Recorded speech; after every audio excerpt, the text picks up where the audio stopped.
Cette parcelle à l'Arcevaux est au cœur du contentieux qui oppose Jean-Pierre Saldombide à la communauté d'agglomération Pays Basque. Là, c'est la partie qu'on voit derrière les brebis, là, le L.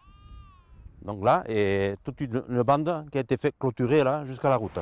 En septembre dernier, cet agriculteur à la retraite s'était retranché dans son champ en tirant un coup de fusil en l'air, et ce pour protester contre son expropriation. Surface concernée, 1,5 hectare de terres agricoles qu'il loue à un couple.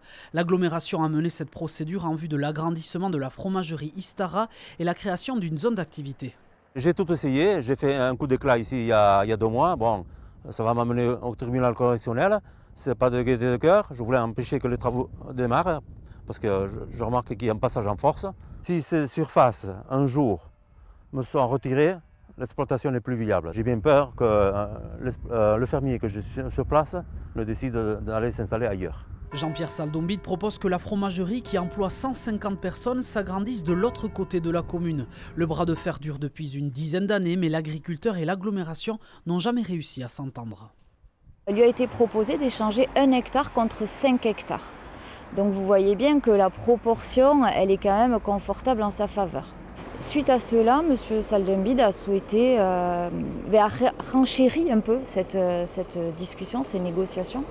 Et c'est à ce moment-là que les discussions se sont arrêtées. Il y a aussi un intérêt général à l'implantation de cette zone d'activité économique pour la fromagerie, mais également les autres entreprises qui auraient des besoins de s'installer. Le dossier est entre les mains de la justice. Pour son coup de fusil tiré en septembre, Jean-Pierre Saldombide comparaîtra devant le tribunal de Bayonne le 24 février pour mise en danger et menace de mort.